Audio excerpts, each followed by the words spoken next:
Ladies and gentlemen, welcome to the BeerDad and Brewed podcast, hosted by my dad, the BeerDad, the most awesomest dad around. Cheers, everyone.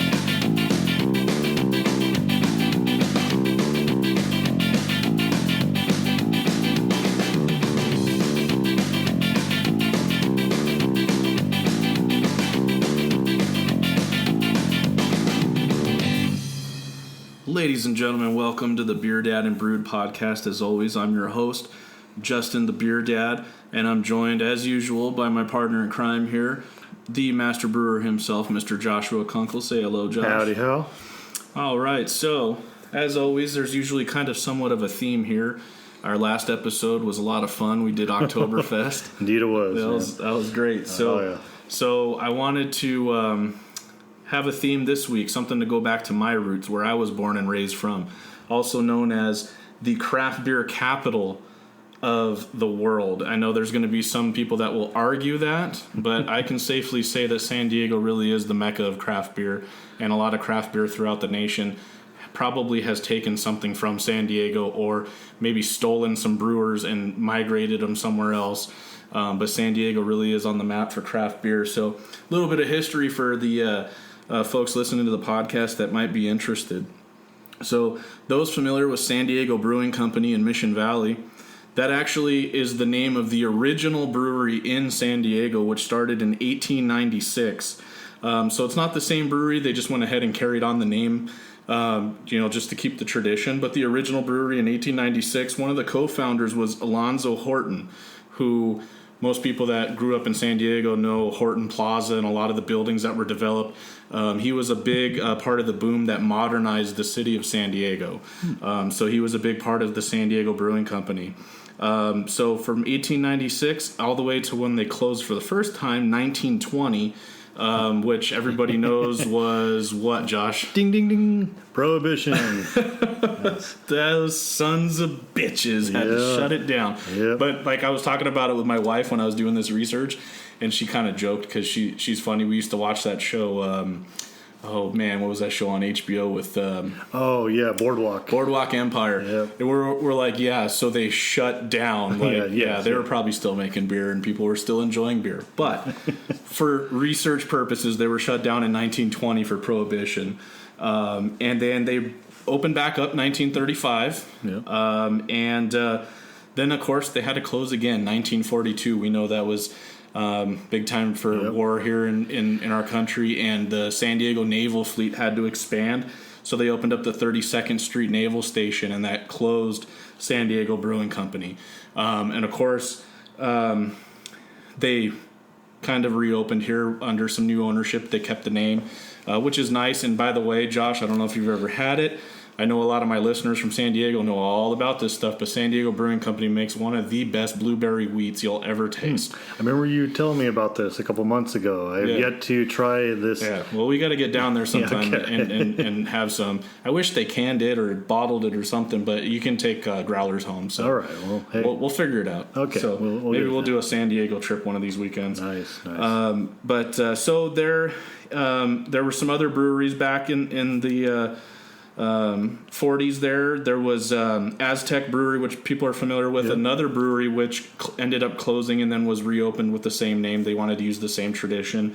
And then also Balboa Brewing Company. Nice.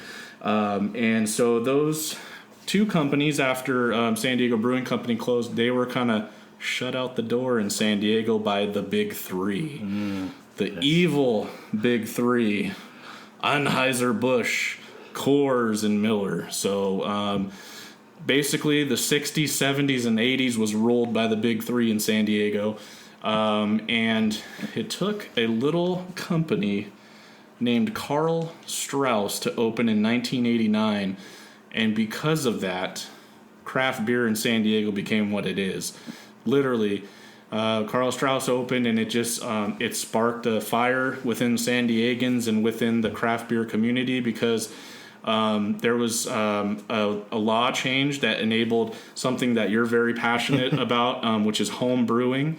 And because of home brewing, and we've talked about this before on the show, people were able to start breweries that way because they started in their garage, just like the founder of Ballast Point, and then he started an actual homebrew store, and then that launched off into Ballast Point. So very thankful for those times with Carl Strauss and with the Ballast Point guys to really get things going for all of us, whether it be home brewing or craft breweries. So 1989 was a big deal. Literally, Carl Strauss was the first commercial brewery in San Diego since 1953. So from 53 to 89, San Diegans were drinking horse piss. So and then after Carl Strauss opened, you had Pizza Port and L. Smith and Stone, a big IPA guy. And then, of course, Ballast Point, they started as the Home Brewer Mart. Yes, I've been there. Awesome place. Josh, very familiar with that. Big deal, their history in San Diego. At end of 2018, the industry created over $1.2 billion in sales just from San Diego. Only San Diego, $1.2 billion in sales. Tons of jobs down there in San Diego, which we all know is probably one of the most expensive places to live. So they're getting paid well, obviously, if they're living in San Diego, or they're living in shacks, or renting out a brother's room or something. And at least they can drown their sorrows in good quality beer. That's right. And then just a quick fact: as of this year, around March, and of course more are opening daily. There's over 158 licensed craft breweries in San Diego County. Nice. And they're all over. If you guys want to get down to San Diego and check it out for my viewers, we're going to talk about that, by the way. Although I got some surprises for Josh that I got some research back from the podcast website, and I know who's listening to us, and I'm going to let Josh know. Oh, wow. But for the listeners that want to visit San Diego, they're all over. Kind of what I would do is I would probably start down south and work my way up. North County has a lot, and so I would probably hit that last. They actually call the 78 the Hop Highway. Yep. 60 miles of breweries, starting from the coast all the way up to Julian up in the mountains. And a lot of my favorite breweries are on the Hop Highway. So, and we're actually going to have one of those here today as part of the San Diego Theme Week. So that's history of San Diego craft beer. And so, Josh, we talked about that was going to be our theme. And, of course, you usually like to bring some home brew. So you actually brought us something that is a nice compliment for San Diego. So why don't you tell the listeners what you brought? Well, sort of serendipitous since, we came up with this theme a couple weeks ago. But before that, I've been working on doing my own version of a West Coast ale. I figure I haven't done one of those in a while. And, what's more West Coast than that nice hoppy, floral, sort of malty, IPA that you can get. You know, Stone's obviously famous for kind of bringing that into the forefront. So I made this beer. I call it Joe's IPA. There's a little bit of history behind it. This is, as a home brewer, I was just starting to get really good at what I was doing.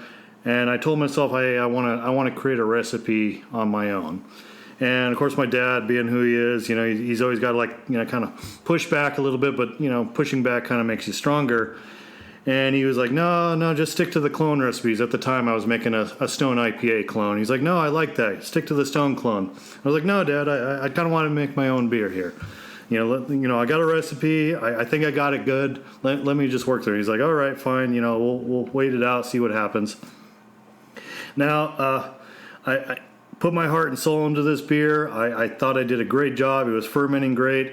And about 3 days before I was ready to keg it, tap it, my dad had passed away. Oh, man. And I'm just like, really? You really had to do that?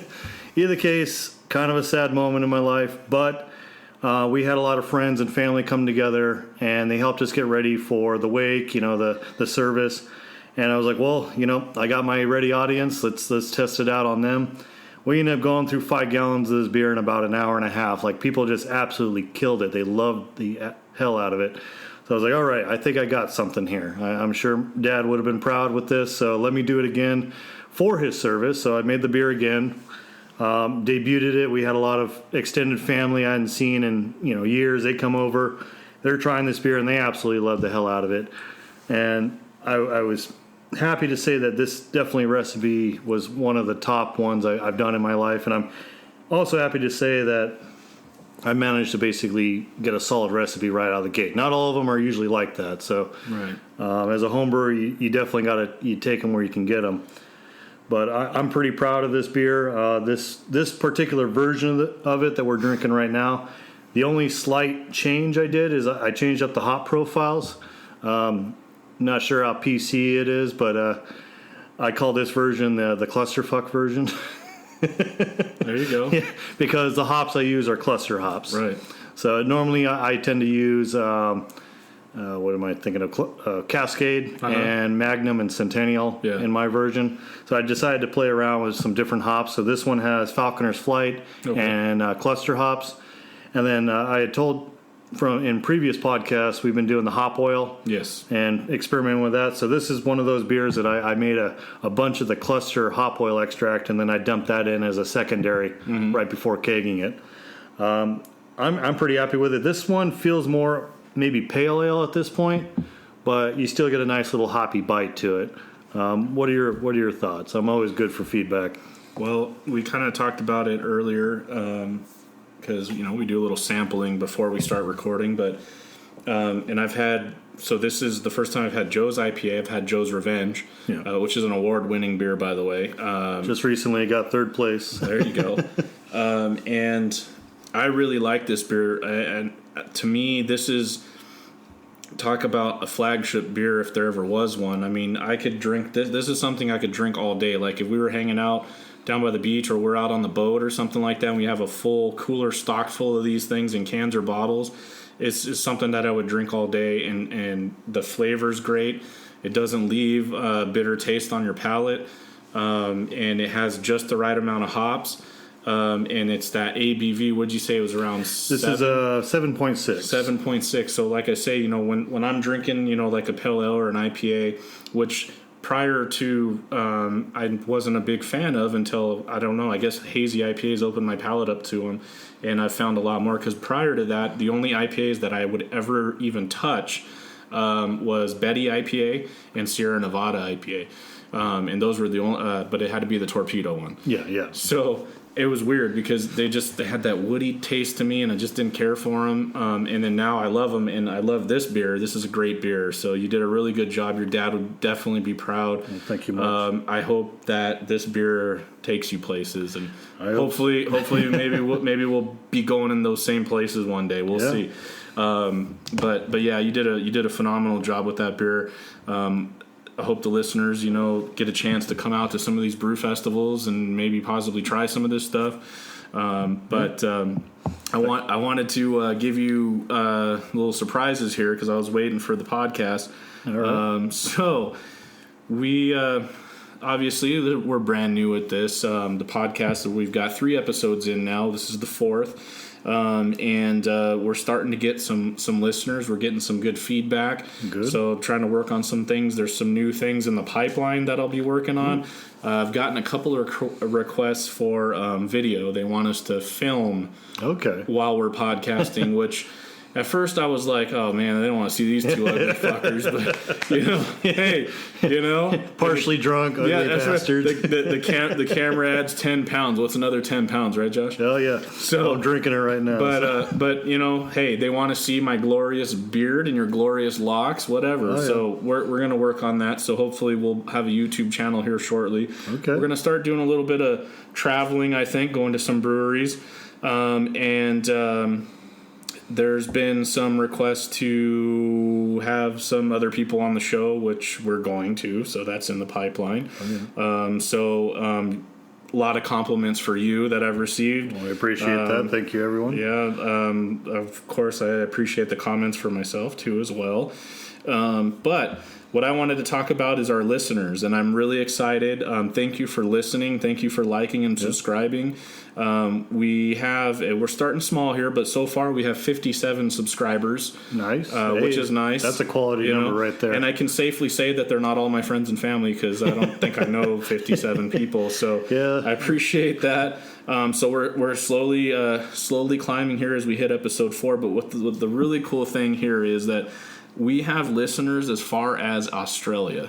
That is awesome. So I'm looking at our stats here. So we have 2 listeners in Australia. So I want to give a shout out to those guys. Cheers. Cheers. Yes.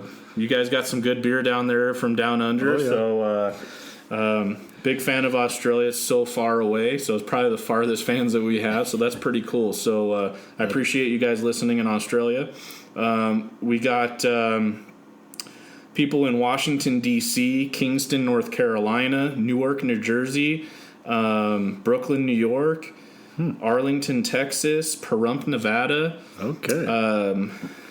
I'm Winston Hills, New South Wales. I think that's Australia. That's Australia. Yeah, so those are those guys. That's because this will break it down by country and then break it down by city of who's listening. So that's pretty cool. So I want to give a shout out to whoever's listening to us in Winston Hills. And then of course our locals here: Corona, Rancho Cucamonga, Victorville, Oceanside. I found this interesting. 6 listeners in Rocky River, Ohio. Do you know anybody in Ohio? Offhand, I do not, sadly, but that's pretty cool. That's awesome. So whoever's listening to us in Ohio, I appreciate it. Round Rock, Texas, Pomona, California, Anaheim, of course, right here in San Jacinto, where the BeerDad and Brewed studios are at. Let's see. I saw where your wonderful city's in here somewhere. I know it's in here. La Quinta, Indio, California. Yep. Corvallis, Oregon. Nice. So Fredericksburg, Virginia. Let's see. Lost Wages, Nevada. Springdale, Arkansas. Pearland, Texas. Lake Forest, California. Springfield, Missouri. Bell, California. I mean, we've got a nice mix of listeners, so I'm pretty proud of that. I'm really excited that we have listeners in Australia. I thought that was cool. I was waiting to do the podcast. Funny you mentioned some of those cities because I definitely got to give a shout out to you personally because as a homebrew club with the Coachella homebrewers, we were putting on a competition called Props and Hops, and this is the first year we decided to go digital. We got a website. You definitely helped us promote it by pushing it on your Facebook page and all that, and of course on the podcast here.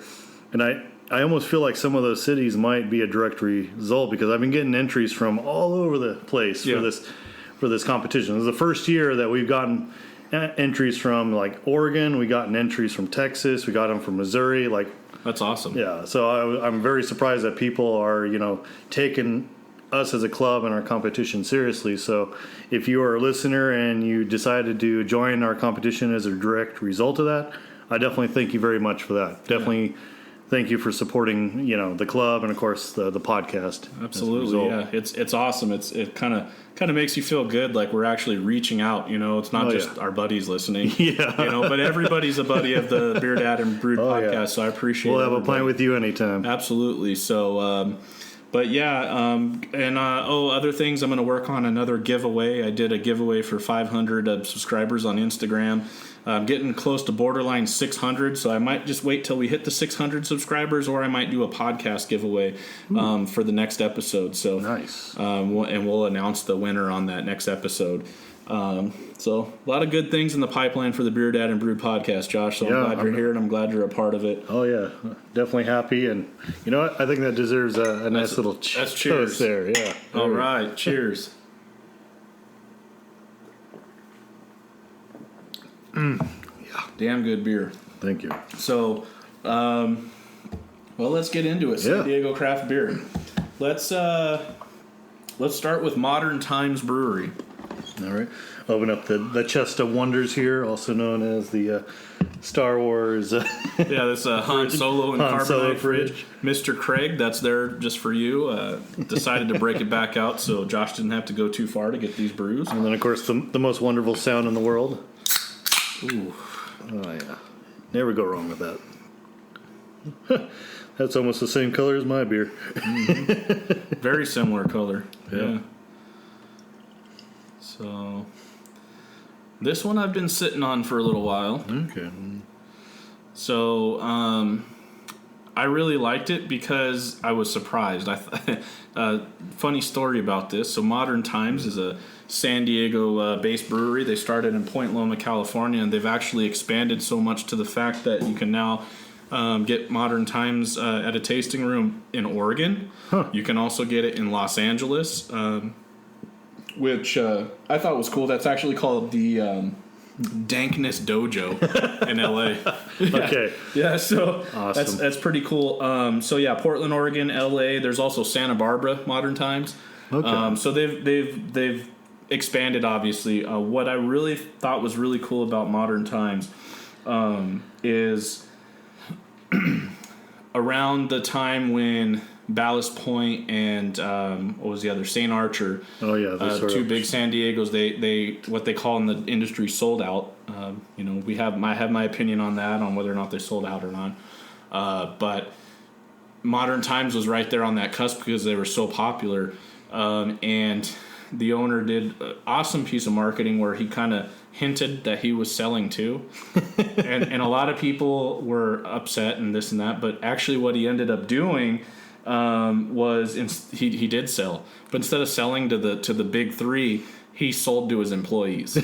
So he basically started selling employee stock options. Nice. So Modern Times currently is now employee-owned company. That's pretty cool. So yeah, it's cool. Well, I got to express, where I think that's a really good idea, especially for breweries. And you've seen success stories. A good example would be New Belgium in Colorado, where they became an employee-owned. And I noticed, as soon as they did that, just the level of creativity in the beer has just exploded. You're getting everything under the sun because, you got a lot of people that are passionate about beer, and then of course, if they're home brewers, they're going to be trying some new things, and if it's feasible, that home brewed, awesome, creative beer is now going to be on the marketplace. Right. And I'm pretty sure this one we're trying right now is no different. Yeah. So this is a Bedrock. You got to like coffee. I'm going to tell you that right now. Yeah, I can smell it right up front and center right there. So for our vegan listeners, this is a vegan-made beer. So basically what they call this is a nitro brown ale with coconut and coffee. So now, I'm going to come up front and say that normally I'm not a big fan of coffee. Yeah. But I will say the best coffee I ever had was at Modern Times because I know they roast their own beans. They do, yes. And I know they do their own cold press. Yeah. And I was hungover as all hell. Walked in there right as they opened in the morning. Said, you know what? Can't go wrong with a cold press at this point. I kind of need it. And I was just floored at how awesome it was. So, and you know what? It hasn't changed. Yeah, so. Good stuff. Yeah. So it's not as fresh. So could have been a little better. This, let's see. What have I? Wow. You've been sitting on a little longer than you thought? A lot longer than I thought. Well, so I bought this, believe it or not, we're talking about distribution. I got this in Arizona. Oh, wow. Yeah, I was done some traveling. I'm on my way back from Arizona, and I saw it at Total Wine and More, and I was just grabbing a little mix of everything. And I was like, I don't think I've had this one from Modern Times yet, because I've had their flagship beers, and I'm going to talk about those here in a second. But they do these kind of seasonal one-off beers that they come out with, and they have what I like about Modern Times is they give you a schedule for kind of the year. That's cool. Where you kind of know what's coming out, what to be ready for. Because their flagship beers, I'm sure you've had probably most of them, but they have like the Black House Coffee Stout, the Blazing World, it's a dank amber, Orderville, which is their hazy, the Fruitland Sour. I've had that. Usually you get these in like a multi-pack. What's that other one? Oh, Fortunate Islands, which is like their tropical. Oh yeah, I see ale. that thing like everywhere. Yeah, that's a bit popular one. And then they'll do like with their they'll have seasonal beers too. So they have a spring beer, which is their Booming Rollers. It's a Citra hoppy IPA. Okay. Their Critical Band. It's a juicy tropical IPA. And Spaceways, which is the hazy Nelson IPA that they do. So Spaceways comes out fall through December, so should be seeing that in the stores.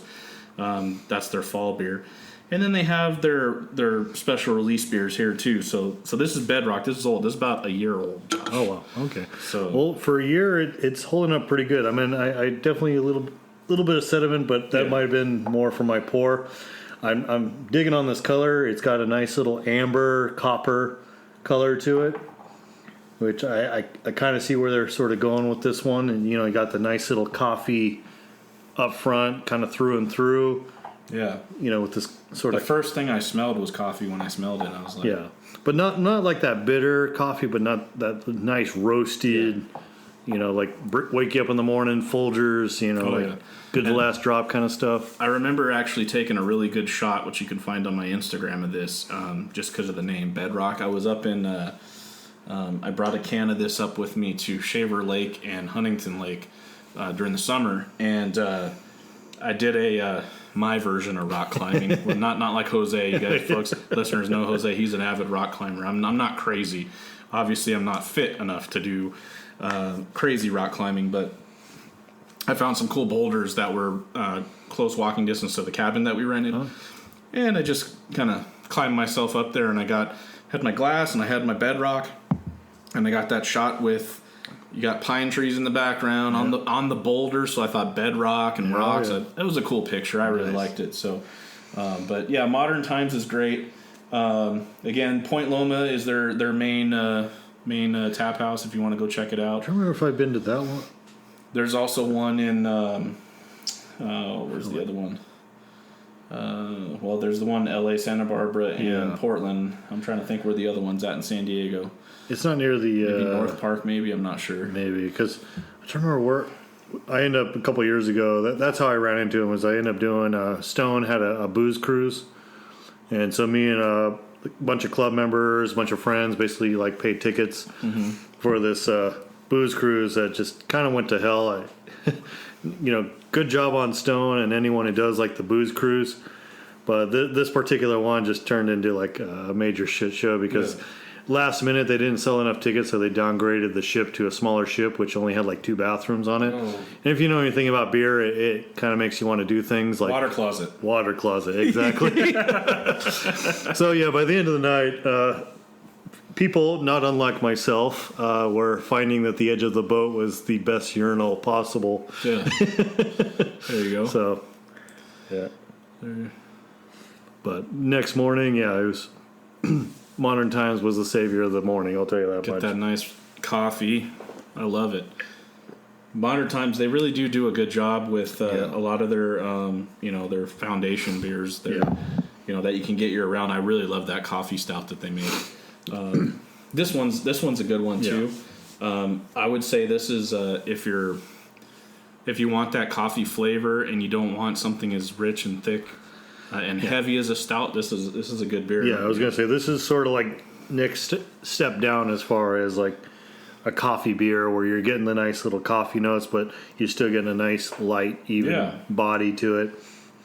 And like I said, I got to give Modern Times credit. They definitely did a good job, picking up their own roasting and doing sort of their own in-house coffee along with the brewery.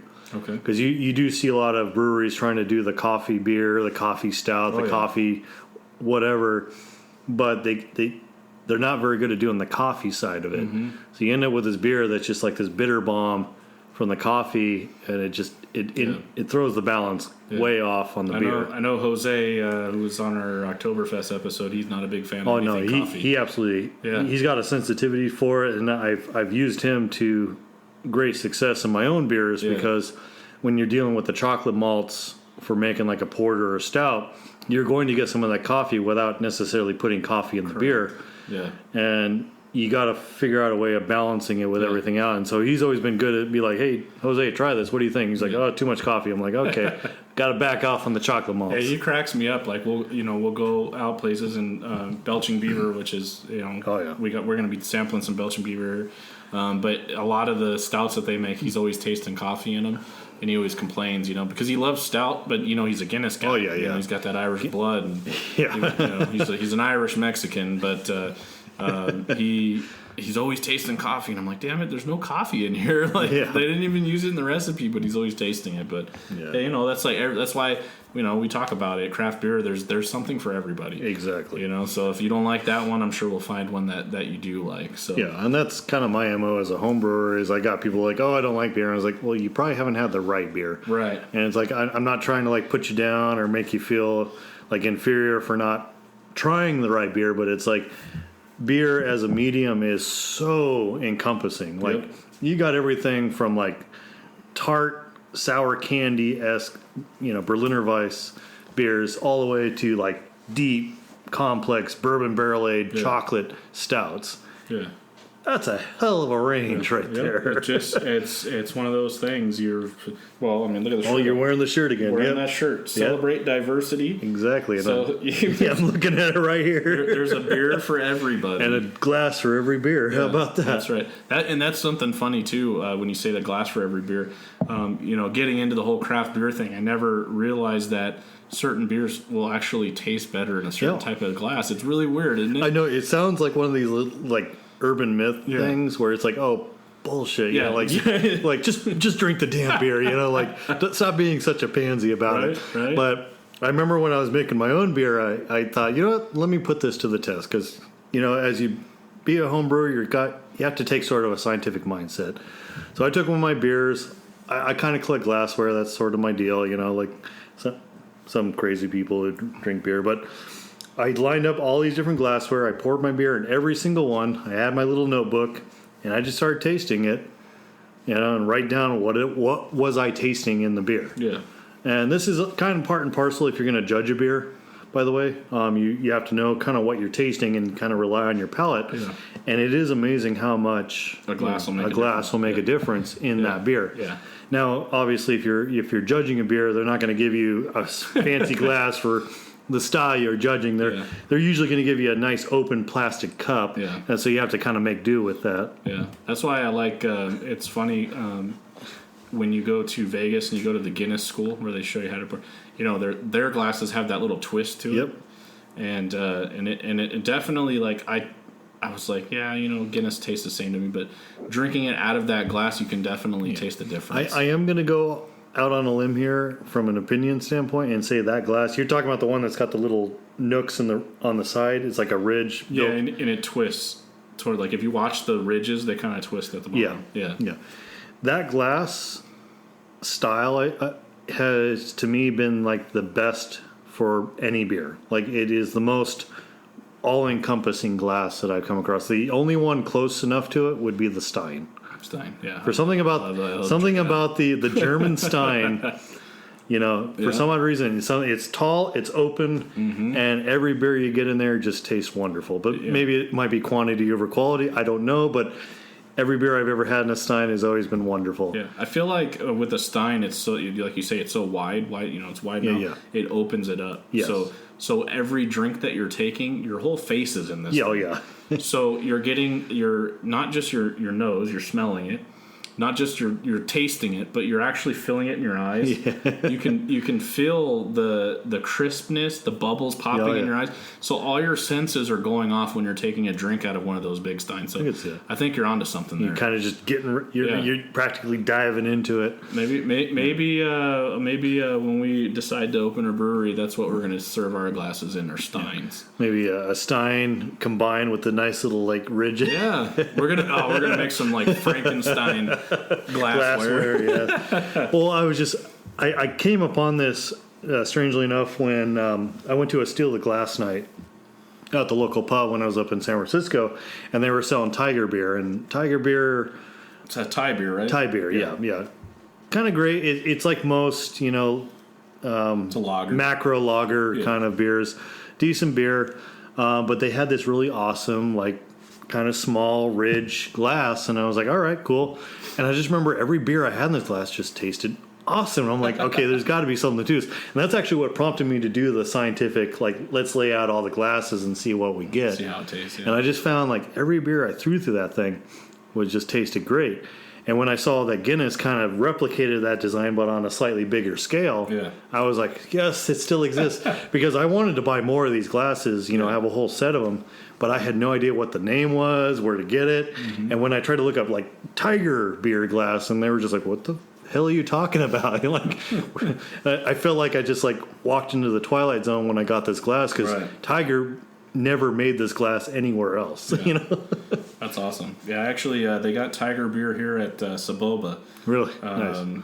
There's a noodle house there. And you can get Tiger, so that's that's not the first place I've had Tiger beer at, but there's also a Thai restaurant over here in town that has it. Nice. It's good beer. Yeah, but like I said, I try to collect a bunch of different glassware because occasionally I just say, hey, let's see what we got, let's move to the next guy. All right. So we're gonna get a hazy going. So nice. I've featured these guys on my Instagram page. I had it Disneyland. I went to Total Wine and More to get some stuff for Disneyland, and bought a 4-pack. So this is the last of the 4-pack.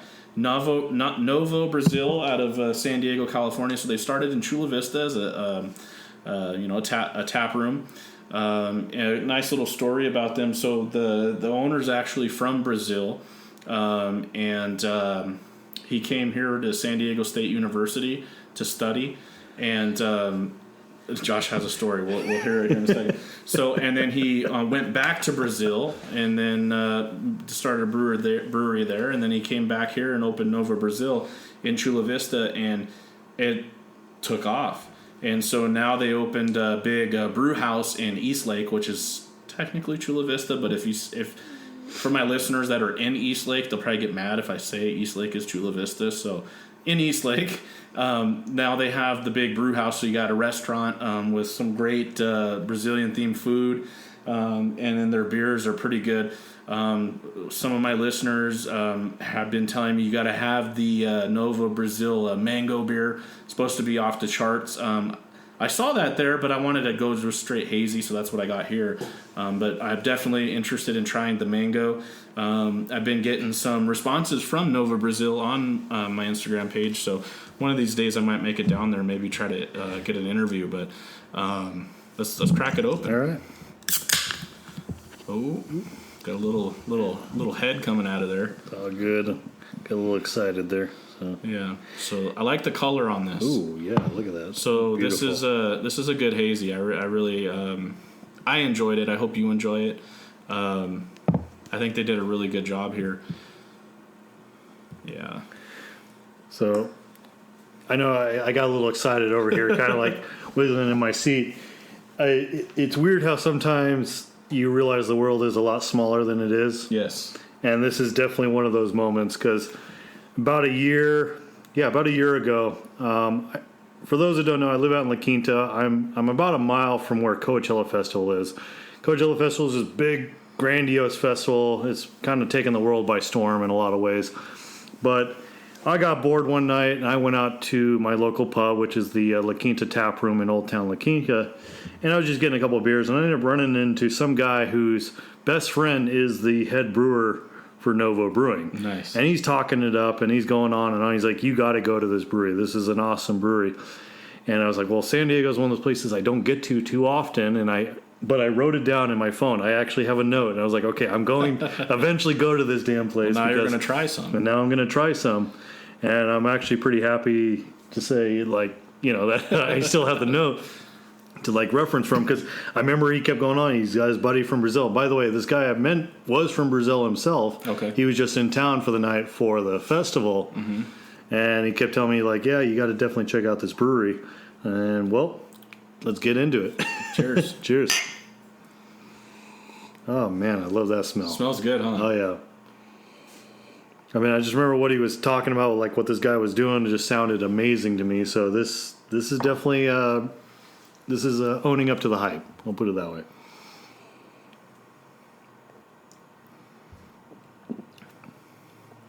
Yeah, that's clean, tropical. It's everything you want out of a just straight hazy IPA, right? Yeah. Yeah, they did a really good job. Like I said, I put them up on my Instagram. They sent me a message and asked me what I thought, and I said it's great, and I told them I'd feature it on my podcast. So here we are featuring Novo Brazil Brewery from down in San Diego County in East Lake, Chula Vista area. And this is their, they call this the Momo Haze. I really like their logo. I think it's pretty trick to check out their logo, the bird. Yeah. Yeah, that's pretty sort of dope. like a toucan and a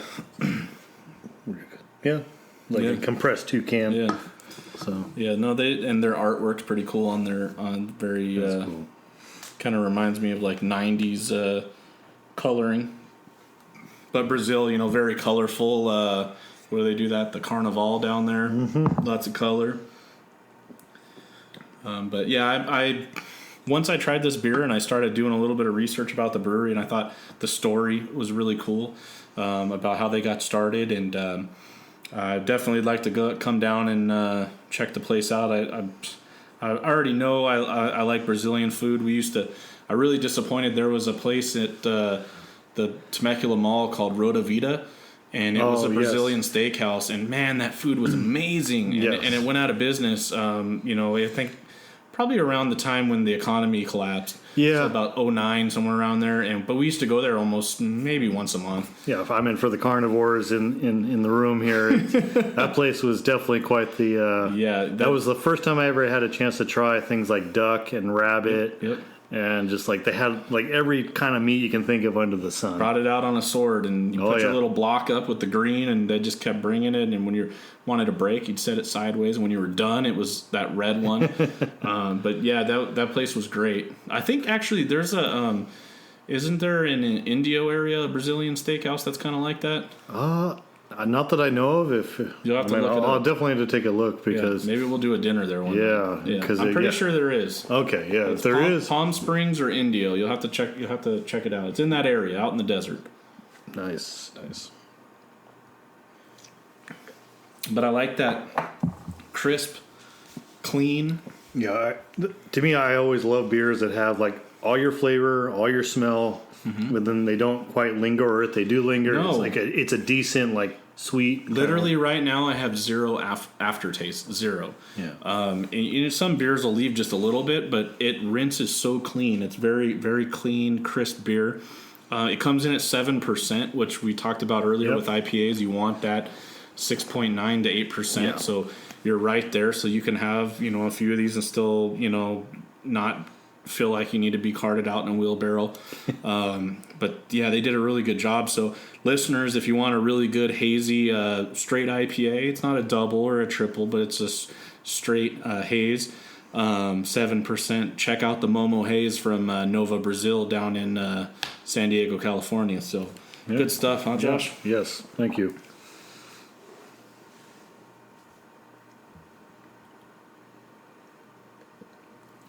Mm-hmm.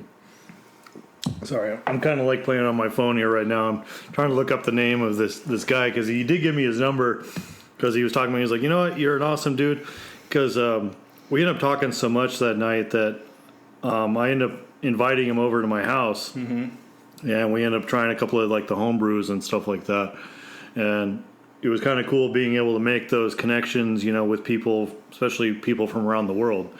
And I remember him telling me, he was like, this is awesome. This feels like home in Brazil where you make these connections, you get, connected with people and they invite you to the home. They show you what they do. They show you their wares kind of thing. Yeah.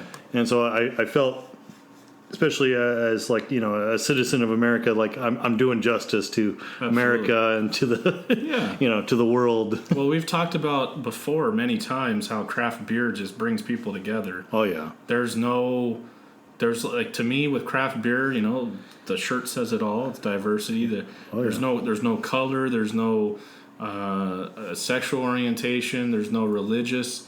It's just you're problems like. We could literally sit at a table, and there are some religious problems because there are some religions where they can't drink alcohol. Yeah. However, there is beverages, and we've talked about doing an episode of non-alcoholic beers. Yeah. Yes. So for those guys, they could have non-alcoholic beers, but I'm literally we could sit at a table with somebody almost like the United Nations of beer drinkers, and we would talk about beer. Yeah. Okay. It doesn't matter who we like as a president or a prime minister or a dictator or any of that crap, because it wouldn't matter because we're talking about beer and we would get along. And this is why I love the craft beer community. So this is great, and this is a great story. I mean, the owner. So I pulled it up. Maybe this is the guy talking about. Was it Eduardo Pentagna? I think. Okay, so I believe so. So he's the master brewer and CEO of the company. Yeah, okay. That would be the guy. Yeah, because his buddy here, I met over at the Coachella Festival last year, was just all into it. Yeah. So I'd like to go down there. If you look it up, that their new spot that they opened in Eastlake looks amazing. So I'd like to check it out because I already know that I like Brazilian fare and food, and I already know I like their beer. And then of course everybody keeps telling me about their mango. So I'm gonna have to check that out too because I like mango. I remember I think his buddy was telling me like, hey, you got like. Yeah, he's got some beers dialed in. So the cool thing about these guys is they're doing a good job at marketing and distribution. I was able to pick this up in Anaheim. Oh wow! So was that Anaheim? Actually, no, Corona. Close to Anaheim. Hell, Yeah, you're like 10 minutes away. But yeah, I was at a Bevmo on our way to Disneyland, and I said I need some beers for the hotel room. So I walked in there and. Usually when I hit something up like that, the BeerDad obviously has tons of beers. I'm slacking on my Untapped, and I haven't checked in probably 1,000 of them. But I like to try stuff that I haven't had before. So when I saw that, I was like, I've seen these in the stores before, and I've never had it. Let me give it a whirl. I'm glad I did. They did a good job. Yeah, no, definitely a worthwhile beer. So Good job.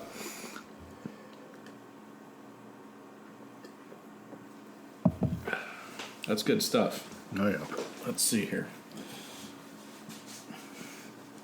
All right, so next on our list is going to be... We're going to do some Belching Beaver action. Nice. So, what I did here for Belching Beaver is something not very traditional, Josh. Yeah. I can see that from looking at the can. I wanted to throw... a palate monkey wrench at us, and so with Belching Beaver, for listeners that don't know, obviously we have listeners in Australia that we know about now. Belching Beaver is famous. They're famous for their stouts, their milk stouts. Yes. But they've been trying some new stuff, and this is a kettle sour that they did called Purple Drink. He's laughing. Just the name. The can is awesome. It has like the Kool-Aid man with the beaver face on it. Saying, damn. He busts through the wall. Yeah. I think one of their taglines on their website says something like, it's so good it'll make you want to bust through the wall and say, damn. So it's something different from Belching Beaver. So this is Purple Drink. Go ahead and crack her open. Love that sound, by the way. Oh, yeah. Oh, wow. That is some color right there. That's a pretty hue, isn't it? Yes. That is like a deep cherry magenta red right there. But, So I've had this. The first time I had this beer is from the 4-pack that this is from. Nice. It got released, and I was so pissed off.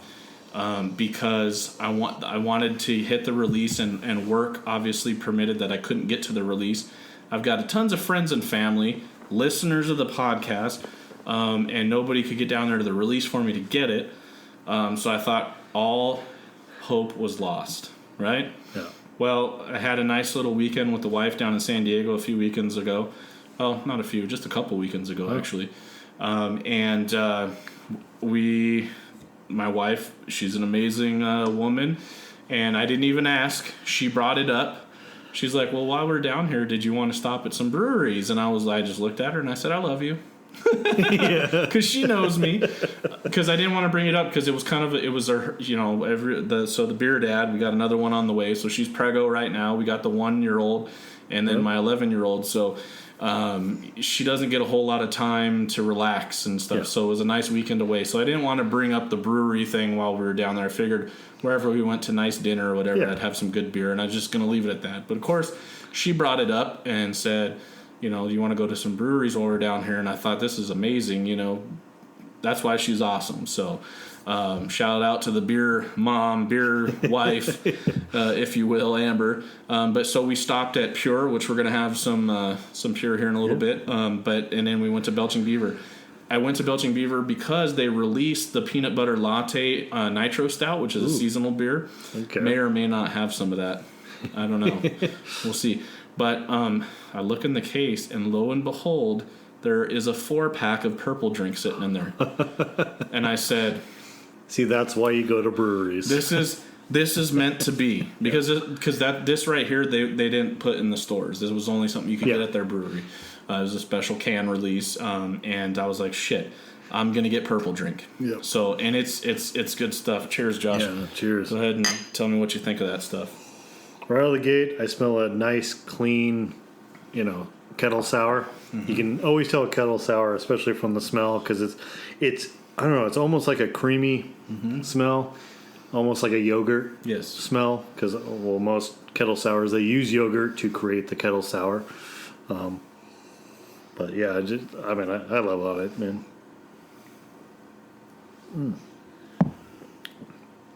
Yeah, that is a damn good kettle sour. It's not too tart. Yeah. It's not sour. It doesn't do like the pucker factor. Right. It doesn't do the instant heartburn that I've seen from some sour beers or kettle sour for that matter. Yep. It's a nice, even keel. And you almost get like a creamy richness from it that when they do the kettle sours right, you get that. Yeah. It doesn't burn on the way down. No. And this is good. And then, of course, that's replaced by a nice little, like, kind of fruity, blueberry, blackberry, maybe a little cherry in there. It should say on the can. Where's the can? No, the can's right here. Raspberries, blackberries, and boysenberries. Mm-hmm. Nice. Okay. Yeah. So an amazing color. Yeah. Amazing color on this beer. Oh, yeah. My thoughts on this beer, we've been kind of dabbling in the sours here on the show on a couple of our beer shares, and some are hit you so hard that the sides of your mouth light up, and some don't. This is a very easy drinking sour. It is, what's the content? 5.5, so that's probably part of the reason. Right in the range there. You could definitely drink a lot of this, and it would become dangerous because it's so good flavor. Yeah, this is kind of like what they like to call that gateway drug. So we were talking about that earlier when somebody says they don't like craft beer. Yeah, like you could give this to somebody that's maybe like a wine drinker or a wine cooler drinker or fruity drinks, and they might get sucked in because it's not sweet. Like people think they're going to see this can and they're going to be like, oh god, that's going to be like sweet and sugary, and it's really not. But it's packed full of flavor. Yeah, you get all those fruits. The scent, everything was good. This would be a great beer to put in that stein. Yes. Like imagine your whole face just experiencing this whole entire scent, the flavor, everything. So I wanted this on the show because Belching Beaver, like I said, they dabble in their milk stouts. Yes. That's what they're known for, their peanut butter milk stout, which is one of my favorite beers. This right here is totally off the beaten path of what they normally do. And it's something they're not going to do all the time, but it's a good drink. No, they definitely own this. And I remember when I went out to their facility out in like San Marcos area, and I was just floored, not only just from the size of this facility, but just like what they were putting out. Yeah. So they have San Marcos. So you probably went to the Vista. Vista, yes. So Vista, which is now they kind of remodeled it. It's a restaurant and brew house now, and then they also have one in Oceanside. Oceanside, sorry. Okay. Oceanside. So Oceanside's where they have some of their offices at. Yeah, the big warehouse type setup. You walk in there, it's this massive facility. These like giant, maybe 200 like barrel tanks. Yeah, that's Oceanside. And then they also have a spot down in North Park, which is a nice tasting room. Yeah. Actually, the first time, so Belching Beaver is kind of a near and dear to my heart because they're part of the reason why I like craft beer, between them and Carl Strauss and a couple others. But the first time I had the peanut butter milk stout, I was like, you've got to be kidding me. This is a beer? Because there was a while there where, so I drink Miller Lite. I'm sorry to say that but when I was young and dumb, before I found craft beer, when I was like 21 or, maybe before 21, I was drinking Miller Lite. Okay, BeerDad's old, so this was a long time ago, folks. And then I had a couple craft beers here and there. I'm like, okay, these are good. This is good. And then I had that peanut butter stout, and I was like, holy crap, and that's what really got me into the craft beer. Just made the switch? Yeah. I was like, if there's stuff out there like this, and then for the longest time I thought they were the only ones. Yeah. So I was all about Belching Beaver, which is, there's nothing wrong with that. They're a great company. No, I mean, this is proof positive right here. Yeah. So. Thomas Vogel and Troy Smith, the owners of Belching Beaver, they started the company in 2012, and then, of course, the peanut butter stout put them on the map. Oh, yeah. I remember as soon as seeing that in the store, just blew up. Well, and I remember, too, like, when my wife hated it because when I was really into it, the big bottle, what is that, the 22? Oh, yeah, the big one? The whales, as they refer to. So that son of a bitch out here in this area, if you could find it, it was kind of like Pliny, like it would be sold out everywhere. So when it was hot and heavy, but that damn bottle, I think I was paying $14.99 or something like that for it. Okay. Now you can get that same bottle for like $7.99, $6.99. Yeah, I'm sure. Which is perfect. And I prefer like that you can get it in cans now. You can get it in the 12-ounce bottles in a 6-pack. So much more convenient than having to buy that big bottle. Because sometimes, I'd get home from work and I just want a quick beer, and it's like it's hard to drink that big old beer. Well, that's the reason why they refer to them as whales. Yeah. Because you're having to down, especially for like the stouts, so that might be a little more potent than usual. Mm-hmm. You get through this bottle, it's like nighty-night, just put you to sleep. Yep. So Belching Beaver, as they say, damn good times. That's their motto. Check them out. Like I said, they're part of that 78 Hop Highway. You can hit that Oceanside one. Yep. You can hit their I guess that's Vista or Carlsbad area. And then down in North Park, but good stuff. So you like this then, huh? No, I definitely like this, and this actually reminds me to give a quick shout out tonight. Is a buddy of mine, Devin. He just opened up a brewery out in the desert called Desert Beer Company. He just had his grand opening this Friday. Mm-hmm. Sadly, I had to do some work stuff, so I had to miss it. But congrats, Devin, if you're ever listening. Good job at the brewery, and he's been doing some kettle sours himself that have been just absolutely amazing. He's done one called Mexican Candy. Yeah. That was just like right up on the mark. He did a blood orange one. It was just, he's just playing around different things, but he's definitely hitting the right notes. His orange kettle sour, by the way, tasted just like orange Gatorade. All right, I'm sold. Okay. I think, Josh, I think you need to set this up. We need to go out and take a visit. Maybe we'll do a on location podcast. Okay. At was Desert Beer Company? That's actually where we're going to be hosting the judging for the props and hops. Oh, well, then I'll be out there. Yeah, so I know you had signed up for that, and you'll be there, so I could definitely make the introduction. We'll get that going. Actually, tonight is he's doing his birthday celebration tonight. Oh, nice. So he's got a few bands out there doing their thing, but at some point I'm going to be meeting up with him, give him a beer, to celebrate. But I think he would be happy knowing, this is definitely right up his alley. Nice. So, yeah, I've been getting into the sours. The Slurpsicle sour that Electric made was really good. Kind of has a funky name to it, but well, they're I think they were trying to go with you've heard of 450 North out in Indiana. Yeah. That's a big pop of their slushy sours. Or well, actually, they're more of a Berliner Weiss kind of beer. But they're super thick, and there's a lot of pulp puree in them. I was going to say, I think 450's been put on the map recently because they're definitely, and I haven't tried the beers. I'm just kind of going off a hearsay on this, but there's sort of this gimmicky kind of nature where, like, hey, look at us, we're throwing donuts in the mash tun, kind of thing. Yeah. Or we're throwing, they whatever. They definitely are. So the people line up for miles to get their special releases, and there's a trading site that I'm on Facebook. Have not been successful yet, so we get some listeners in Indiana that actually want to do can for can trades, and not. I've got these guys that are like, well, I'll trade you, some Pliny and this and that, but then I also want $80 on top of it. I'm like, no, sorry. My personal opinion, and eventually, this is another thing that the BeerDad wants to do is, I want to. I'm going to start a private. BeerDad and Brewed page on Facebook where the listeners can go on and trade beers with each other. So we got listeners from all over the country, all over the world. Yeah. And my only rule is that there will be no profit made. Yeah. What I want is I want people to be able to say, hey, I would love to try your beer in Brooklyn, New York. Yeah. You would love to try my beer in San Diego, California. So go get me 4 beers local from Brooklyn, New York, and these are the styles that I like. Doesn't matter what brewery it's from. And I'm going to go do the same for you, and we're going to ship back and forth. That's what I want for my page. I don't want people to make profit off, because I think that's disgusting. I really do. I see it with 450 North. I see it with Monkish. I see it with Electric.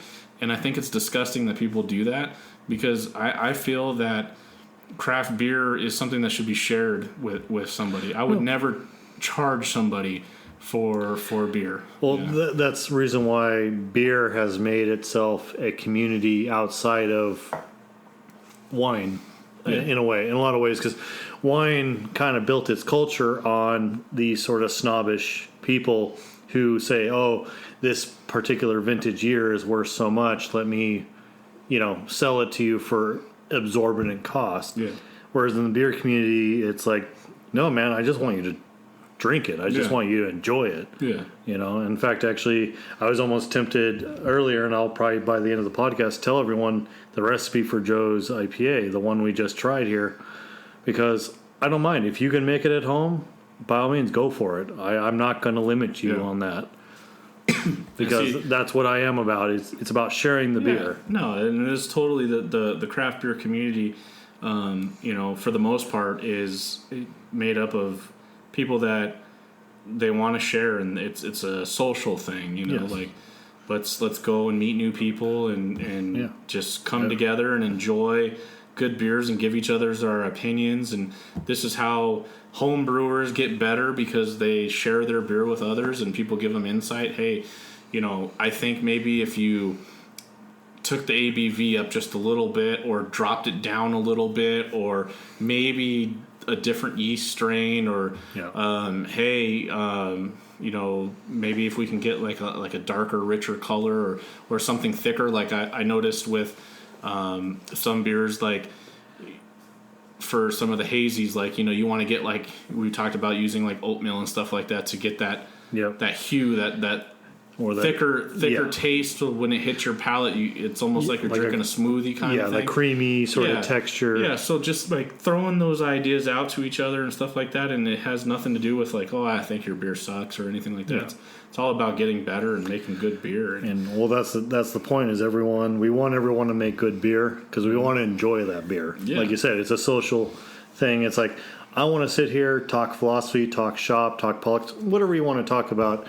Let's do it over beer, because at least we will always have something in common. Right. Yeah. Which is the enjoyment of what we're drinking. No, because it's like, hey, like I said before, we could literally sit at a round table. We could have, and this is crazy, I'm going to throw this out there, but you could have 2 Trump supporters, 2 non-Trump supporters, 2 people that don't give a shit, and two dictators, and 2 people from a foreign country. Yeah. We're going to throw some craft beer on the table, and I can guarantee you that everybody's going to get along, and everybody's going to have a good time, and everybody's going to have some good conversation, because it doesn't matter. Yeah. I don't really care what your beliefs are or any of that kind of shit. When it comes to craft beer, it brings everybody together. It really is. This is like world peace right here. Yeah. World peace in a glass. That's what it is.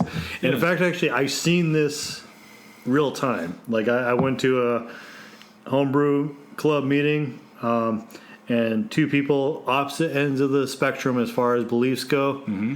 But you know what? When they had this beer in their hands, they were just like buddy. Yeah. That's exactly my thing, and that's why I love craft beers. Like we can step away from all the bullshit in the world, right? And we can sit down and we can crack a cold one, as they would say, and just enjoy ourselves and have a good time. And that's what this podcast is all about. Like, I've had some guys, send me some messages and say, man, I love listening to your podcast, because I feel like I'm there having a drink with you. I like to sit there and have a drink myself, and I get to find out about all these new beers that I want to try, and I feel like I'm there having a drink with you. And that's what this is all about. Like, we're reaching out to people in Australia and New York and DC and Oregon, having a beer with people. Yeah. And of course, you know what I got to say to that? Cheers. Cheers to those. Cheers. And I'm empty, because we're going to move on to our next beer. We've talked about Belching Beaver. Yep. Let's do Pure Project. Pure Project. So, Pure Project has slowly become near and dear to the Beer Dad's heart. As well as a lot of other craft beer aficionados, because I've had a chance to try quite a number of their stuff, and I got to admit, they're killing it. They're killing it. So, everybody knows episode 2, we had Hopscon Alex here from Instagram, and he's been talking my ear off about Pure Project because he knew that I previously was working down in San Diego, and he kept saying, "Oh, if you can get your hands on some, get me some." And Alex, by the way, I do have a can of this left for you. I promised you that I would save it for you. But this is a great brewery, and I finally got to go. This was part of the thing with the beer wife when she said, "Let's go to breweries." So I went there, and I happened to hit it on can release day. So I picked these bad boys up, nice. And I'm glad I did. Crack that open, Josh. You're going to love this beer. There we go. So a little bit stronger than everything that we've had. This is a triple IPA. By the way, I got to give a quick shout out to the Craft Lounge in Beaumont, nearby to you. They do carry. They got Pure Project? They have Pure Project in cans there. I'm going to have to tell Alex. So, Alex, when you're listening. Yeah, if you're listening, Alex, Craft Lounge in Beaumont, right up the road. Go check them out. They have Pure Project there. That's how I've been actually introduced to them. That's pretty cool. So Pure Project Brewing, they're there in Miramar, California, and what's cool about Pure Project is so they started in Costa Rica. Actually, I was interested to find that out, and. Had a brewery going in Costa Rica, and kind of went with the concept of naturally sourced resources, organic materials. Try not to use a whole lot of waste. Keep everything natural, and it was all about the environment, which was awesome.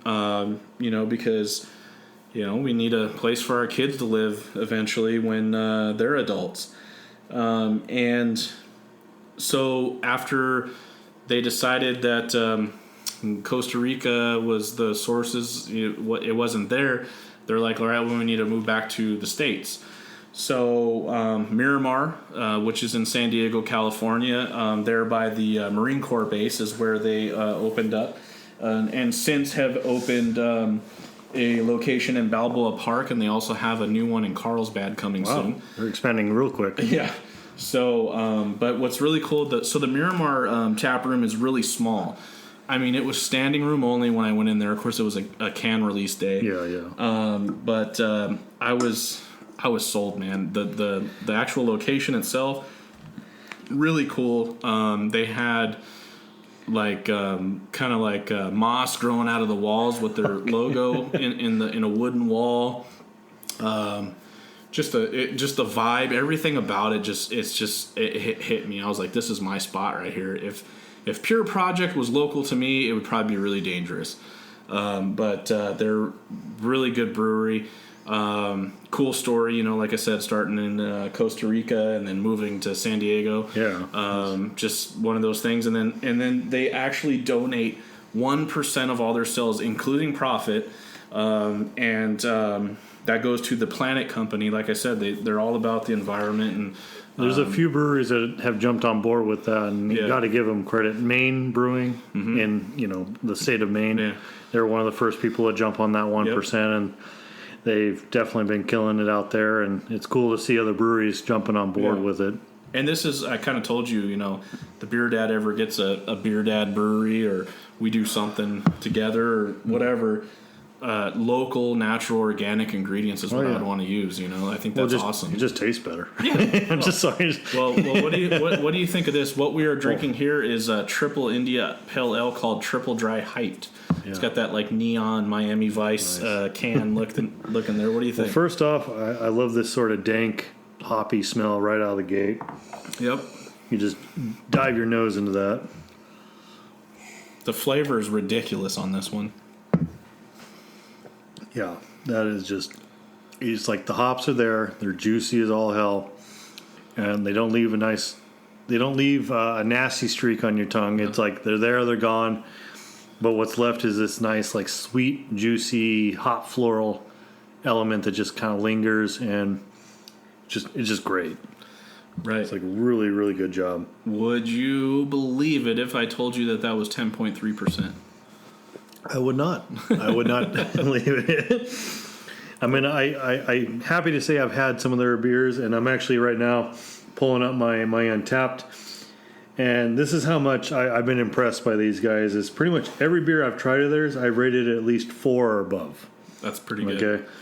And I'd say that's about the average for them. Yeah, no, Yeah. they've been just absolutely killing it. Like I've had their Rain, which is actually a Pilsner they did. Yeah. Great, easygoing Pilsner. You know, right out the mark. I had Merkley, which is their sort of double New England, kind of in the same boat as this one. I did Gatsby. Gatsby's a good one you got to try. That one's really good. Okay. And last but not least, this is another one, is Orange Magic. Orange Magic. This is one they were selling up craft for a little while there, but I was just floored by this. It was a sour IPA. Okay. Just amazingly good. It's like there was so much going on in this glass, so many layers. It's just like I didn't know where to begin, but I just knew I was enjoying what I was drinking. Yeah. Yeah, this beer is awesome. Excuse me. I went down there and I got a usually my go-to MO when I go to a brewery for the first time is hit that flight up, right? Because then I can try several different things. Sometimes if there's a lot on their list and it all sounds good, sometimes the BeerDad might do 2 or 3 flights. Not gonna lie. But hey, that's what I say, and that's kind of how we do these tastings and these That's how you know. beer shares is, how you're able to drink so many without, getting inebriated and just miserable is by sharing. And so doing a flight is the way to go.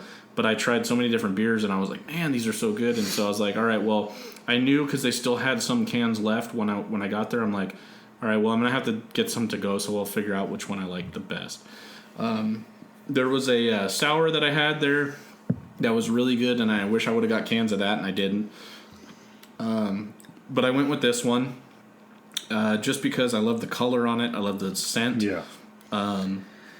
The fact that it's 10.3% obviously makes it dangerous because we talked about this before. You start getting into these higher alcoholic contents, and they kick your butt after a while. Well, and that's what's kind of scary as well, is like it's blended so well with the overall balance of the hops and the malt that it's like you can throw these back, especially on a hot summer day, and you're just like, what? I'm drinking what? Yeah. Well, and this is something that kind of irritates me too, but I see this on a lot of the Instagram guys. A lot of these people, like, when they call it a crushable drink, they chug these things. And this beer, while you can chug it because it's so easy drinking, it's like, I hate when I see that because I feel like, oh my God, that is an amazing beer that you just literally, like, I mean, I don't even know if you got flavor out of it because you just drank the whole 16 ounces in a second. Yeah. Well, I always think of, a little popular, like if anyone's ever seen Rocco's Modern Life back in the day, there's a scene where his friend Heifer, who lives with a family of wolves, Heifer ends up eating the grandpa's cake. And Grandpa just like, did you even taste it, you walrus? Yeah, exactly. Yeah. Dude, I mean, the flavor, everything that about this triple dry hyped is all there. This was a cool can release that they did. 10.3%. And what the other thing? It is a hazy, but we don't call them hazy at Pure Project, ladies and gentlemen. They like to call them murky. So a little bit different there. So it says embrace the murk. But damn good beer by Pure Project. I'd definitely be hitting them up for sure. You guys are doing a great job down there in San Diego. So, good job. Cheers. Cheers to that. Yeah, I really like that beer. That's damn good stuff right there. Good, definitely order on this one, man, because we got coffee, got a little bit of purple drink. I mean, it's a spectrum of different beers for sure. Yeah, absolutely. Well, and it also plays to San Diego as, like you said, the beer capital. It's like you got so much going on in one area. Yeah, well, and some of my listeners might ask, hey, you just told me there was 158 licensed craft breweries in San Diego. How does that work? And it's because there's so many different varieties of beer down there. There's something for everybody. Yeah. So like for me, like I have my go-tos. Like Belching Beaver's always been my favorite, right? Well, now Pure Project's one way up there, so I have so many options. I mean, I can go to all these brewers, Modern Times, Novo Brazil. Yeah. The next beer we're gonna have is Mason Ale Works. I mean, you can do so much in San Diego. Like literally, you can make it an event. Yeah. So we have 365 days a year. So literally, you could go to a different brewery every day and still hit them. I mean, 158. That's only half the year basically. If you went to one every day, you don't have to go to a brewery every day. I mean, Yeah. Might be labeled an alcoholic at that point. But there's 52 weeks in a year. So let's say you go to 2 breweries every weekend. You're going to hit a good majority of the 158 in San Diego. So, give yourself 2 years and you'll hit them all. Yeah. So that would be a great goal. They should do like a scavenger hunt checklist game where you have to have a beer at all 158 breweries in such and such time frame. That'd be pretty cool. Yeah. I can tell you, not quite a brewery, but still dangerous nonetheless, is White Labs. We talked about them before. Yep. Yes. Yeah. If you go to White Labs, great beer. Just try not to get the flight. Yeah. Or if you're going to get the flight, or if you try to get the flight, at least know what you're getting. Yeah. Yeah, that one will jack you up pretty quick, man. Yeah. Like that'll be one brewery for the day. Yeah, White Labs is cool. It's where you can buy a lot of your yeast and. Yep. As a home brewer, they definitely got the yeast market. Yep. I actually met White Labs up at the festival you were at up in Idlewild a couple years ago. They were up there. I met a nice young lady that was there. I talked to her for about an hour or so, and they had a really good peanut butter beer. Yeah. And we were just shooting the shit, and she was telling me all about White Labs, and I was like, that's pretty cool. And of course, from you, I hear all the cool stuff about, how you buy your yeast there. And Yep. And then you told me the story about the flight, and I'm like, yeah. And then I actually experienced it myself, and then I'm like, yeah, these guys are pretty cool. So definitely check out White Labs too while you're down in San Diego. For those that maybe haven't been listening in the previous ones, if you go to White Labs, they tend to like to take a particular style of beer or a particular recipe and apply different yeast strains to it so that you can get the complexity and uniqueness of each yeast. I made the mistake one time going in there. I'm a big fan of porters. And I saw this porter on their list and said, hey, give me every variation. Turned out to be 16 variations. Yeah. So I got 16 tasters on this flight. There you go. By the end of it, I was walking out of there, or I should say stumbling out of there. Luckily, I had my DD with me. And that made for definitely a fun afternoon. That's awesome. Yeah, that is a really good beer. Good job, Pure Project. I think that Pure Project needs to expand closer up here to the Temecula area. That would be cool. Yeah, they're damn good beer. Damn good beer. Why don't you go ahead and grab our next one, which is Mason Ale Works. Josh actually has to get up from the BeerDad and Brewed studios here because Han Solo can only fit 4 16-ounce cans. So we have our 5th 16-ounce can here. This is Mason Ale Works Pulpicana. This is a hazy, juicy IPA. All right, let's listen to that nice, wonderful noise. Ooh, that was a good one. Oh, yeah. Oh. Okay. This one is weird. They say hazy, but all right. It's a little clearer. Yeah, but that tends to happen in the community. I'm not gonna lie. Yeah. Let's put that up a little better. There you go. That's better. Yeah. So the can, Josh. Tell me, what do you think? Does that not scream like Sunday morning breakfast? Yes, it does, and I'm actually surprised that cease and desist hasn't been involved with this. But good job on Mason Ale for pulling it off. Nice little hazy, juicy IPA with grapefruit. Mm-hmm. Good job. I actually just judged Inland Empire Homebrewers. They had a competition recently. I ended up judging for them, and one of the beers I ended up judging was an IPA with grapefruit. It got put into the fruit beer category, which is where I was stuffed to judge. So this ought to be interesting to see how closely it resembles what I had from the homebrew standpoint. Nice. So this beer I've had for a while. Yeah, I've seen it a few times on your... Yeah. And I love it. This is a breakfast beer. You haven't tasted it yet, but you could literally, have your bacon and eggs and drink some Pulpicana. Mason Ale Works. So they're kind of a different beast in San Diego. So Mason Ale Works. Have you ever heard of Urge brew pubs? I have not, actually. Okay. Well, you're going to, because we're getting one in Temecula. Okay. Right by the Edwards Theater there in Temecula, where the Forever 21 used to be. They're doing an Urge pub there. It's going to have like games and other stuff and food. Their food's amazing. But that's where Mason Ale Works. They'll have other taps from other breweries there, but it'll be predominantly Mason Ale Works. Okay. And they have locations in Oceanside, San Marcos, Carmel Valley, and Rancho Bernardo. But the Urge Brew Pub is supposed to open up in kind of the second half of 2020 in Temecula. All right. But they make some good beers. Oh yeah, no, I've always been definitely a fan favorite of the Mason folks. Always done some good stuff. They do a lot of collaborations, and this particular beer, a little easier drinking, 6.5%.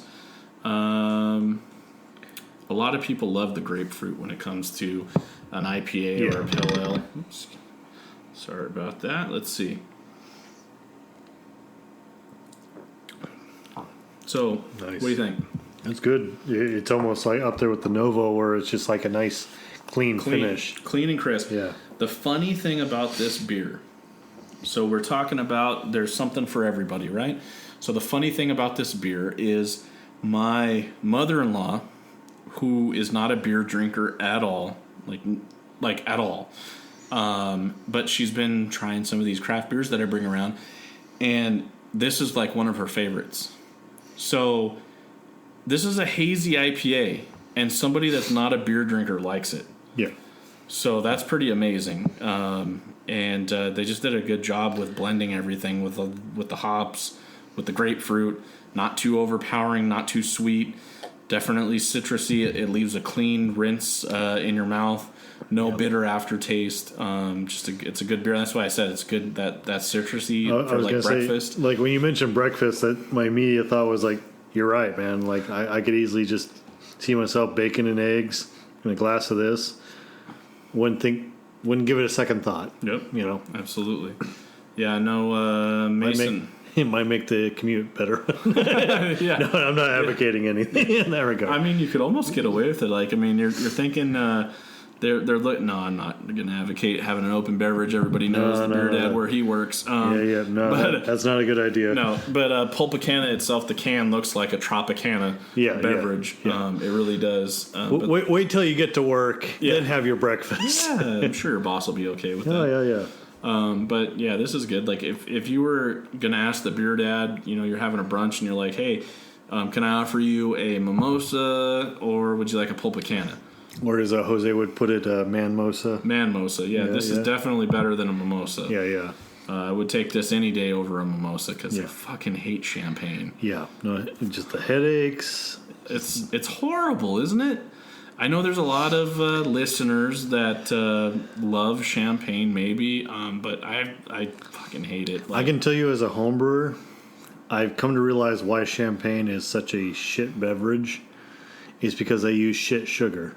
Yeah. Like you're talking about, you're going to feed yeast the worst sugar possible to make this beverage nice and bubbly for you. Yeah. And you know what's going to happen when you do that? The yeast is going to give you shit results, which give you the nose headaches and weird flavors. Yeah. And because it's so bubbly, you don't even taste the formaldehyde and rubbing alcohol that you're drinking, and that's why you end up with the headaches and the nastiness.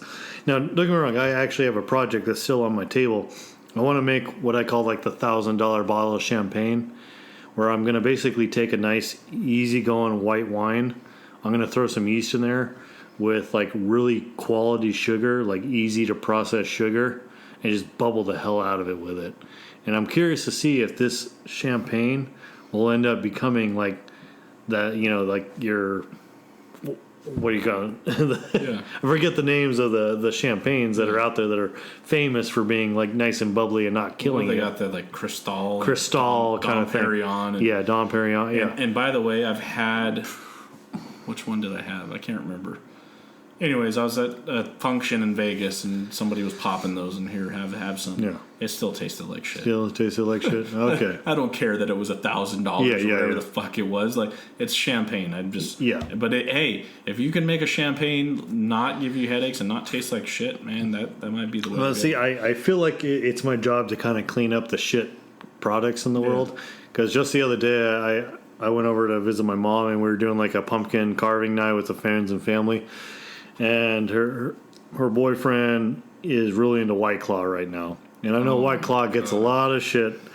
And I had to say it.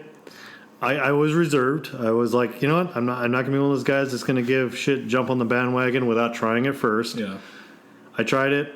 I gotta admit, I wasn't impressed. Not in the least. Like, was not impressed with this shit. It was like, It's shitty, isn't it? yeah, it's carbonated water with a splash of whatever fake fucking fruit juice. Listen, if you want to walk around with like your man bun and like, I don't know, your Well, I'm not even talking drive about around in your Prius and not that Priuses are a bad car, but I mean, I'm just throwing this out there. But you want to party with your White Claw, by all means. But it's honestly, it's terrible. Like it has nothing to do with image.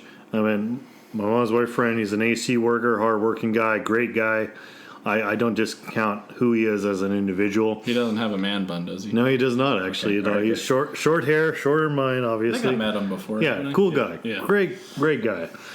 But it's just funny because he ended up gravitating towards them because they didn't screw him up so much. Yeah. Like he didn't have as bad of the hangover as he had when he was like down in, tons of this stuff. Well, I think a lot of people are looking at it more so everyone's trying to be healthier, right? Yeah. So they're looking at that there's just no calories. There is no calories. Yeah. It literally is just water and alcohol that you're drinking. Yeah. So it doesn't leave you as screwed up as like the next day. Yeah. The only downside that I feel bad for him, and I told him I'm going to make a White Claw equivalent for you because I know I can do it better and cheaper than what you can. In fact, I actually had a few friends out in the desert that were doing it for their wives because their wives were dropping, $10, $15 on a 6-pack of this stuff. Yeah. This guy, I kid you not, he did a better version, $10 for 5 gallons. Jesus. Okay. I mean, it's water. Yeah. It's Water. alcoholic water. Yeah, carbonated water. Yeah. Like we got to figure this out. Like, don't fall into the White Claw hype. Don't, Yeah. Don't get yourself. Or in at the trouble. very least, if you're going to go that route, be a home brewer because I kid you not, you can do it a hell of a lot better and cheaper. Yeah. As a result, and I've had some friends. Another friend of mine, he does brewing for a major brewery in Yucaipa. He does brew Kaipa. Yeah. And he was telling me, he's like, hey, the guys at my brewery want to do basically their own hard seltzer. And initially I was kind of like, seriously, dude, like they're putting you on the spot here. He's like, yeah, but I'm going to do it my way. And I'm like, all right, cool. Let's see what you got. So this guy, he ended up getting a bunch of, trying to think of it. They're in Mexico. It's like the leaves that kind of make a red color. Damn, I can't remember the name. Drawing a blank. Damn. Either case, Jamaica. There you Jamaica. go. Yeah, the Jamaica drinks that you see. He wanted to do like Taco a hard shop drink. Exactly. Yeah. So he wanted to do like a hard seltzer version of a Jamaica. Yeah. And I was like, you know what? You're onto something. So he went and bought a bunch of the Jamaica, made his own basically extract from that, and then mixed it in with a bunch of sugar water because that's essentially what you need to make a hard seltzer is just sugar water. Yeah. Fermented it, and this thing was absolutely beautiful. Just great flavor, everything. It was almost like getting your nice Jamaica drink at your taco shop, but it gave you a nice little kick. That's good. Yeah. Belching Beaver, believe it or not, they've been getting into the hard seltzers, and I saw them up in the fridge, and I was like, It's a hard stab for the BeerDad. I gravitate towards the beer, but if I wanted to save calories, maybe, but not White Claw. No. I was gonna say I've had a few from other breweries where I'm like, I can see where this could be addicting. I can see where people would definitely get into drinking this. Mm-hmm. It was just, I know White Claws were the ones that came on scene and they just blew it up and all this fun jazz. And I just remember I was like, okay, let me try it, just see what I got here. And I'm just like, holy crap, are people really drinking this garbage? I mean, I don't consider myself I do home brewing. I've been doing it a while. I don't consider myself the best out there. Yeah. But I know I could totally do something better than this. It's like I try not to play up my skills, but holy crap, this is like, what is this? Can't do it. Can't fucking do it. Yeah. No White Claw for the BeerDad. But that's great. So Pulpicana. Yeah, good job. You know what? I got to give Mason credit here, because on the side of their can they list the hops, the malts, the aromas, and even tasting notes. So good job on them being definitely open access, open, to letting people say, hey, if you want to make it yourself, go for it. Yeah. And this is definitely interesting. Strata for the hops. I haven't seen this one before, so I may have to start playing around with it. Yeah. Because I've definitely played it with Simcoe and Amarillo. Love them to death. Amarillo especially. Amarillo's got this nice orange citrus note to it that you can't get away from. That's what I like, and we're talking about working on a beer together. I think that's probably one of the hops that I want to use. Yeah. Because I want to hit that citrus note with the flavor. When we're done with this podcast, Josh and I are going to work on a recipe on a beer that we're going to make. So I'm not going to go too much into the details, but definitely I want to do something unique. And it was one of those things where just like a light bulb went off in my head, and I was like, I got to make this type of beer. Yeah, and from what you were telling me, it just sounded like, okay, this could be pretty awesome. We got to do a little bit of homework. We want to make sure we do it right. Yeah.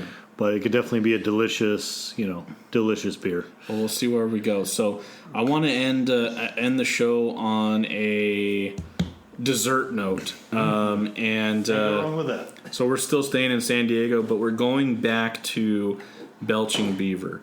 So I said I might have a special release seasonal beer from Belching Beaver, and I do. This is the Peanut Butter Latte Nitro Golden Stout. Let me see. Good job. Oh, yeah, you can hear that nice little hiss in the background. All right, you hear the bottle cap hit the old floor there. So we're going to have some of this as a dessert to end the show here. It's a golden stout, so we're pouring it right now, and I'm looking at it, and I can see right through the mason jar that we're drinking out of. As golden as it gets. Yeah, so I love this beer. It comes out once a year from Belching Beaver. So this is on Nitro Peanut Butter Latte on Nitro Golden Stout. Very, very damn good beer. I've had it. Josh, this is your first time, yeah? The first time, yeah. Yeah, I'm excited for you. Well, so I'm looking forward to this. So here's the BeerDad's problem here. We're in the fall. One of my favorite all-time beers comes out in the fall, the Peanut Butter Porter from Karl Strauss. Karl Strauss announced that they're not going to release that this year. Seriously? So it pissed me the fuck off. That was like my favorite beer. Matter of fact, my brother and I just went to Halloween Horror Nights at Universal Studios. There was a waitress that was our waitress, and I knew she would end up being our waitress. Yeah, he loves that smell. And she had the Peanut Butter Porter shirt on, and she comes over. I said, "You are such a tease," and she thought I was flirting with her. She was a cute gal, but and I was like, no. I'm like, your shirt, like you're such a, and she started laughing. She's like, oh my God, I know, because we all love it too, and like we're so disappointed that we're not gonna have it. And it's like, Karl Strauss, if you're listening, you fucking suck, because that beer is the best. I wish you made it year round, and by not making it this year, it really pisses me off. I know you guys just came out with a golden stout, coffee flavor type beverage, and you know, I'm sure it's good, but it's not peanut butter porter good. So you guys suck. I still love you, Karl Strauss, but damn it, Peanut butter porter needs to come back. So in the meantime, Belching Beaver's always made the peanut butter stout that I love, and this peanut butter latte is no different. This golden stout's really good.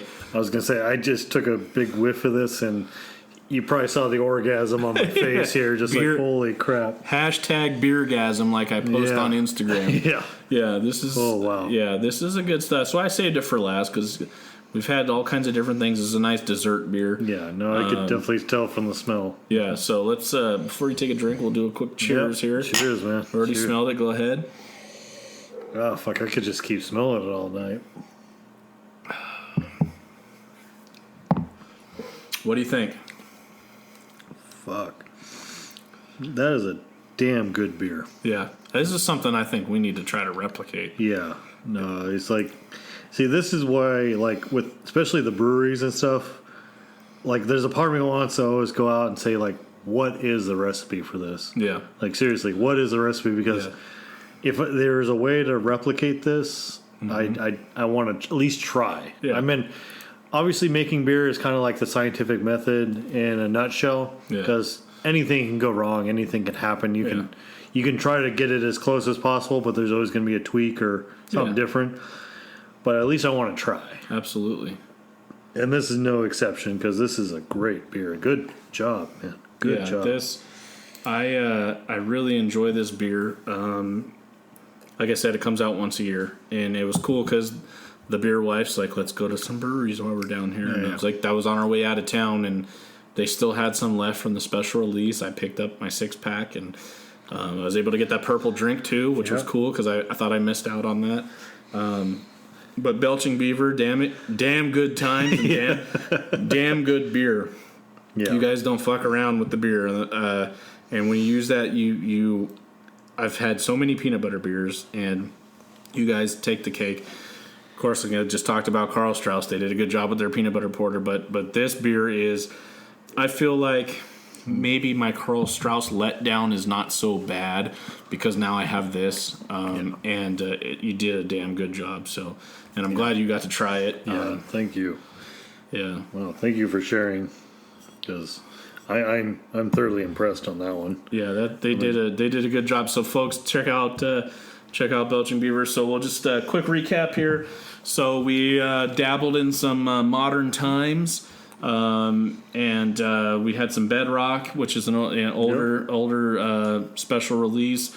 Their locations in Point Loma, Portland, Oregon, Los Angeles, and Santa Barbara. Everywhere. Just everywhere. And they're owned by their employees. They did not sell out, okay? Yes. And Novo, Brazil. We talked about them. We're going to have to go check them out. Great beer, great hazy, Momo haze. Yes. Brazilian themed and damn good beer. They're in East Lake, down in San Diego County. Of course, Belching Beaver, we're drinking right now. We had some purple drink, and we're ending it with some peanut butter latte on nitro. Doing what they do best. Golden stout. Yeah, damn good times and damn good beer. And, of course, Pure Project, big shout-out to those guys. Starting in Costa Rica, bringing it back to the States and just killing it, crushing it. That was a damn good beer. Yeah. You can hit them up in Miramar, Balboa Park, and a Carlsbad location coming soon. And Mason Ale Works, we just had some Pulpicana. You guys do a great job. You got your Urge Brew Pub or Gastropub coming soon to Temecula in the late 2020, so that'll be a good place for us to check out. But they're located in Oceanside, San Marcos, Carmel Valley, and Rancho Bernardo. So we had a nice mix. We did a tour of San Diego, Josh, a tour of San Diego where I was born and raised, Mira Mesa, the Mecca, as you will. But definitely, as they say, San Diego, California is the craft beer capital of the world. Fight me. Go ahead and at me on Instagram, at me on Twitter, at me on Facebook. I don't care. San Diego kind of started it all. We talked about 1896, the San Diego Brewing Company. 1896. You want to fight me for your Los Angeles craft breweries? You want to fight me for your Portland, Oregon craft breweries? 1896. So San Diego started it all. I'm very proud to be born and raised from San Diego. I'm proud of all the breweries. You guys done a great job. 158 breweries countywide. It's a great place. However, breweries nationwide, amazing. Doesn't matter where you're from because San Diego's near and dear to my heart, but I don't care. I love craft brew anywhere. So You know what? Yeah. At the very least, as a home brewer, I got to give San Diego credit for one big thing: West Coast IPA. That's right, because shit. I mean, it all started down there, Yep. so that's where it all came from. Yep. So, I mean, a lot of the flavors that everybody loves comes from that. So, hey, cheers to San Diego. Yeah. Cheers to craft beer. Cheers to the hopheads that it created. Hophead. Cheers to the home brewing community. Thank you, Ballast Point, for starting that, getting people started in San Diego. Because because of Ballast Point, some of those 158 breweries would have never happened because they all started at home brew mart. So awesome stuff. Well, Josh, this has been a great episode. Oh yeah. We featured San Diego craft beers. We'll come up with another theme for the next episode, but it's been great. It's been some good beer. Enjoy the conversation. As always, like I always say, drink responsibly, drink local. Whatever you got to do, just be safe. Yeah, make it home safe, guys. That's right. All right. Cheers, Prost, whatever. One more cheers. All right. Yeah. Thanks for listening, guys. And like I said, Australia, Brooklyn, Las Vegas, Oregon, thank you for being our listeners. We appreciate you. I'm sure we'll gain more listeners as we improve and get better and better and better. We're working on it. We're going to add some more features to the show. I'll try not to talk out of my ass as much, but I try to be as factual as I can. We're doing good, and the listeners appreciate your knowledge. You've been doing it for a long time. So, all right, Josh, thanks for stopping by. Thanks for listening, guys. Cheers, Adios. Prost.